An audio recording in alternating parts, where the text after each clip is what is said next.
Macho, John, Nad, and Juanito in Akumal, Mexico. Today is Wednesday, the 26th. Pretty sure. Not sure. I have to check that. And in 3 days, theoretically, today we're going to hear from the U.S. consulate about whether they're going to help me with my renal failure. We'll see about that. Meanwhile, I've been taking action in my own hands to manage pain, and that's doing pretty good. Ruby, my landlord's wife, just brought by right next to that white post. There's a red jug. It's got Jamaica. Jamaica is a juice that you get here in Mexico, which I never saw anywhere else. And when I saw it, I said, Ruby, in Spanish, I said, I have a story about Jamaica and a friend of mine named Miguel in Xalapa a year and a half ago. She said, oh, that's good. So I'm telling it, Miguel, me in Xalapa. I have left El Diamante, where I spent the whole summer, and I go, instead of just shooting straight down the coast along the Gulf of Mexico, I wanted to get up and see Xalapa for a whole variety of reasons. The mountainous capital of Veracruz State, spectacular city, very European.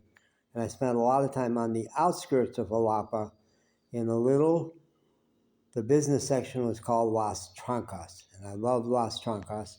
And there was a Oxo convenience store down there where I hung out around a lot. And it was very fun. And they had a supervisor who's, I think his name was Miguel. And he was so funny, and that staff was laughing all day long, and it was a very fun store. And they had seats. They had stools where you could sit in front of the window and watch all the street action, and that was really great. And a guy would hang out in front of that store, an alcoholic named Miguel.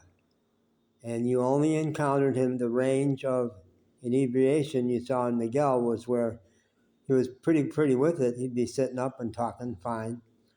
And at the other end of the scale, he'd be flat out, just not able to speak at all. And I noticed that everybody who went by Miguel wanted to talk to him. All the people, hardworking people, regular jobs up and down the street, everybody would stop and talk to Miguel. And I talked with him, and he was a good guy, really good guy, sharp. And so I asked the people in the store, because usually they don't want you giving money to freeloaders out in front of the store. And he wasn't. He never would ask anybody for money, but lots of people would give it to him. I said, do you mind if I give him money? They said, no, we like Miguel. And then I learned not to give him money because he would buy alcohol, and I would come in and buy drinks for him.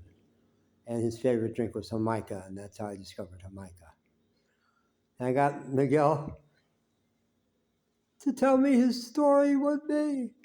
He had moved to the U.S. He was living in the U.S., and he signed up for the Navy and became Special Forces. And it was all authentic, true story, so obvious. And he saw things and was forced to do things that he's drinking to forget. No, he got no help. They just turned him out in the street and say, well, you're a killer now, so live with it. And he couldn't. And he was a very sweet man who had been turned into a killer. So Miguel just disappeared. He was gone. And I feared the worst. I thought he was dead somewhere. And it was months he was gone.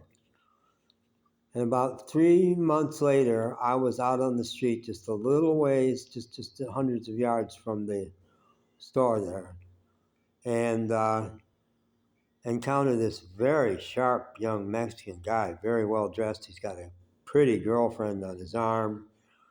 And he says, you don't recognize me, do you? No, who are you? Miguel. No, you're not. What happened to you? He never told me how he managed to dry out, that he got religion, it's something. But he was great. He was awesome. And will it last? Who knows? But he came back from the dead. That guy came back and he was Miguel again. I do not know at this point if I'm ever going to be Juanito again. I'm not sure. Okay. Well, there's no way to know at this point. But healing happens, folks. Healing happens. Unbelievable healing can happen out of the blue. Don't give up. Unbelievable healing can happen out of the blue. Miguel, here's one to you, man.